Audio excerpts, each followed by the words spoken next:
اگر بیوہ بچوں کی تربیت کے خاطر دوسرا نکاح نہ کرے تو باقی پوری زندگی اس کو غازی بن کر زندگی گزارنے کا ثواب دیا جاتا ہے۔ ایک واقعہ سنیے اور دل کے کانوں سے سنیے۔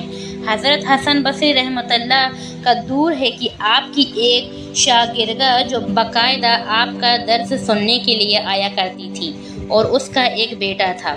خاوند کا اچھا کاروبار تھا۔ یہ ایک نیک عورت تھی، عبادت گزار خاتون تھی، باقاعدہ درس سنتی تھی اور نیکی پر زندگی گزارتی تھی۔ اس بیچاری کا جوانی میں خاوند چل بسا۔ اس نے دل میں سوچا کہ ایک بیٹا ہے، اگر میں دوسرا نکاح کر لوں گی تو مجھے تو خاوند مل جائے گا مگر بچے کی زندگی تباہ ہو جائے گی، پتہ نہیں وہ اس کے ساتھ کیسا سلوک کرے گا۔ اب وہ جوان ہونے کے قریب ہے، یہی میرا سہارا بنے گا۔ لہٰذا یہ سوچ کر ماں نے جذبات کی قربانی دے دی۔ ایسی عورت کے لیے حدیث پاک میں آیا ہے کہ جو اس طرح اگلی شادی نہ کرے اور بچوں کی تربیت و حفاظت کے لیے اسی طرح زندگی گزارے تو باقی پوری زندگی اس کو غازی بن کر زندگی گزارنے کا ثواب دیا جائے گا، کیونکہ وہ جہاد کر رہی ہے اپنی نفس کے خلاف۔ وہ ماں گھر میں بچے کا پورا خیال رکھتی تھی، لیکن یہ بچہ جب گھر سے باہر نکل جاتا تھا تو ماں سے نگرانی نہ ہو پاتی تھی۔ اب اس کے پاس مال کی بھی کمی نہ تھی، اٹھی ہوئی جوانی بھی تھی۔ یہ جوانی دیوانی اور مستانی بھی ہوتی ہے، چنانچہ وہ بچہ بری صحبت میں گرفتار ہو گیا، شباب اور شراب کے کاموں میں مصروف ہو گیا۔ ماں بار بار سمجھاتی مگر بچے پر کوئی اثر نہ ہوتا۔ کچا گھڑا بن گیا۔ وہ ان کو حضرت بصری رحمۃ اللہ کے پاس لے کر آتی۔ حضرت بھی اس کو کئی گھنٹے سمجھاتے، لیکن اس کا نیکی کی طرف دھیان ہی نہیں تھا۔ کبھی کبھی ماں سے ملنے آتا، ماں پھر سمجھاتی اور پھر اس کو حضرت کے پاس لے جاتی۔ حضرت بھی سمجھاتے، دعائیں بھی کرتے، مگر اس کا کان پر جوں نہ رنگتی۔ حتیٰ کہ حضرت کے دل میں یہ بات آئی کہ شاید اب اس کا دل پتھر بن گیا ہے اور مہر لگ گئی ہے۔ ماں تو بہرحال ماں ہوتی ہے، دنیا میں ماں ہی تو ہے جو اچھے سے بھی پیار کرتی ہے اور برے سے بھی پیار کرتی ہے۔ اس کی نظر میں تو بچے بچے ہی ہوتے ہیں، ماں تو ان کو نہیں چھوڑ سکتی۔ باپ کہہ دیتے ہیں کہ گھر سے نکل جاؤ، مگر ماں کبھی نہیں کہتی، کیونکہ اللہ تعالیٰ نے اس کے دل میں محبت رکھی ہے۔ چنانچہ ماں اس کے لیے پھر کھانا پکا دیتی ہے، اس کے لیے دروازہ کھولتی ہے اور پھر پیار سے سمجھاتی ہے، اے میرے بیٹے نیک بن جاؤ، اچھی زندگی کر لیں۔ اب دیکھیں کہ اللہ کی شان کہ کئی سال برے کاموں میں لگ کر اس نے صحت بھی تباہ کر لی تھی اور دولت بھی تباہ کر دی تھی۔ اس کے جسم میں بیماریاں پیدا ہو گئیں، ڈاکٹروں نے بیماری بھی لا علاج بتائی، اٹھنے کی بھی سکت نہیں رہی اور بستر پر پڑ گیا، اتنا کمزور ہو گیا کہ اب اس کو آخرت کا سفر سامنے نظر آنے لگا۔ ماں پھر پاس بیٹھی ہوئی محبت سے سمجھا رہی ہے، میرے بیٹے تو نے جو زندگی کا حشر کر لیا وہ تو نے کر لیا، اب بھی وقت ہے، تو اللہ تعالیٰ سے معافی مانگ لے، توبہ کر لے، اللہ تعالیٰ گناہوں کو معاف کرنے والا ہے۔ ماں نے پھر پیار سے و محبت سے سمجھایا، اس کے دل میں پھر کچھ اثر ہوا۔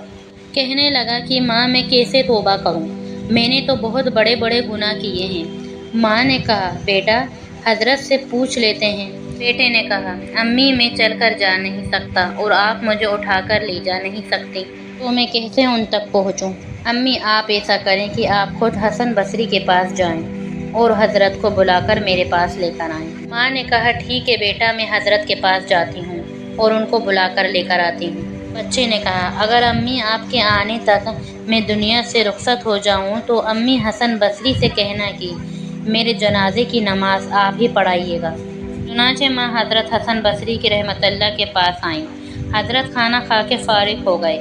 ماں نے دروازہ کھٹکھٹایا، پوچھا کون؟ عرض کیا حضرت میں آپ کی شاگردہ ہوں، میرا بچہ آخری حالت میں ہے، وہ توبہ کرنا چاہتا ہے، آپ لہٰذا میرے گھر تشریف لے چلیں اور میرے بچے کو توبہ کرا دیں۔ حضرت نے سوچا کہ اب وہ پھر اس کو دھوکہ دے رہا ہے، پھر اس کا وقت ضائع کرے گا اور اپنا بھی کرے گا۔ سالوں گزر گئے، اب تک تو اس کو کوئی بات اثر نہ کر سکی، تو اب کیا کرے گی؟ کہنے لگی کہ میں اپنا وقت کیوں ضائع کروں، میں نہیں آ رہا۔ ماں نے کہا حضرت اس نے تو یہ بھی کہا ہے کہ اگر میرا انتقال ہو جائے تو میرے جنازے کی نماز حضرت آپ ہی پڑھائیں۔ حضرت نے کہا میں اس کی جنازے کی نماز نہیں پڑھاؤں گا، اس نے تو کبھی نماز ہی نہیں پڑھی۔ وہ شاگردہ تھیں، چپ کر کے اٹھیں مغمول دل سے۔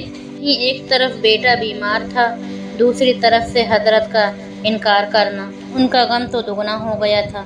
وہ بیچاری آنکھوں میں آنسو لے کر اپنے گھر واپس آئی۔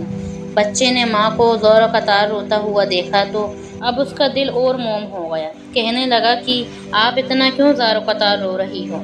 ماں نے کہا بیٹا ایک تیری یہ حالت ہے اور دوسری طرف حضرت نے تیرے پاس آنے سے انکار کر دیا۔ تو اتنا برا کیوں ہے؟ وہ تیرے جنازے کی نماز بھی پڑھانا نہیں چاہتے۔ ابھی یہ بات بچے نے سنی تو اس کے دل پر چوٹ لگی، اس کے دل پر صدمہ ہوا۔ کہنے لگا امی مجھے مشکل سے سانس آ رہی ہے، ایسا نہ ہو میری سانس اکھڑ جائے، لہٰذا میری ایک وصیت سن لیں۔ ماں نے پوچھا بیٹا وہ کیا ہے؟ کہا امی میری وصیت یہ ہے کہ جب میری جان نکل جائے تو سب سے پہلے اپنا دوپٹہ میرے گلے میں ڈالنا اور میری لاش کو کتے کی طرح صحن میں گھسیٹنا، جس طرح مروے کتے کی لاش کو گھسیٹی جاتی ہے۔ ماں نے کہا بیٹا یہ کیوں؟ کہا امی اس لیے کہ دنیا والوں کو پتہ چل جائے کہ جو اپنے رب کی نافرمانی اور اپنے ماں باپ کی نافرمانی کرتا ہے اس کا انجام یہ ہوا کرتا ہے۔ اور امی مجھے قبرستان میں دفن نہ کرنا۔ ماں نے کہا بیٹے تجھے قبرستان میں دفن کیوں نہ کروں؟ کہا امی مجھے اسی صحن میں دفن کر دینا، ایسا نہ ہو میرے گناہوں کی وجہ سے قبرستان کے مردوں کو تکلیف پہنچے۔ جس وقت نوجوان نے ٹوٹے دل سے عاجزی کی یہ بات کہی تو پروردگار کو اس کی یہ بات اچھی لگی اور روح قبض ہو گئی۔ ابھی روح نکلی ہی تھی اور ماں اس کی آنکھیں بند کر رہی تھی کہ باہر سے دروازہ کھٹکھٹایا جاتا ہے۔ عورت نے اندر سے پوچھا کون ہے؟ جس نے دروازہ کھٹکھٹایا جواب آیا میں حسن بصری ہوں۔ کہا حضرت آپ کیسے؟ فرمایا جب میں نے تمہیں جواب دے دیا اور پھر میں سو گیا، اللہ رب العزت کا دیدار نصیب ہوا۔ پروردگار نے فرمایا حسن بصری تو میرا کیسا ولی ہے؟ میرے ایک ولی کا جنازہ پڑھنے سے انکار کر رہا ہے۔ میں سمجھ گیا کہ اللہ نے تیرے بیٹے کی توبہ قبول کر لی ہے، تیرے بچے کی نماز جنازہ پڑھانے کے لیے حسن بصری کھڑا ہے۔ پیارے اللہ جب تو اتنا کریم ہے کہ مرنے سے چند لمحے پہلے اگر کوئی بندہ شرمندہ ہوتا ہے تو اس کی زندگی کے گناہوں کو معاف کر دیتا ہے، تو میرے مالک آج ہم تیرے گھر میں بیٹھے ہوئے ہیں، آج ہم اپنے جرم کی معافی مانگتے ہیں، اپنی خطاؤں کی معافی مانگتے ہیں۔ میرے مالک ہم مجرم ہیں، ہم اپنے گناہوں کا اعتراف کرتے ہیں۔ اے اللہ ہم جھوٹ نہیں بول سکتے، ہماری حقیقت تیرے سامنے کھلی ہوئی ہے۔ میرے مولا میرے گناہوں کو معاف فرما، ہمیں تو دھوپ کی گرمی برداشت نہیں ہوتی، اللہ ہم جہنم کی گرمی کہاں سے برداشت ہوگی؟ اے پروردگار عالم ہماری توبہ کو قبول فرما لے اور باقی زندگی ایمانی، اسلامی، قرآنی بسر کرنے کی توفیق عطا فرما۔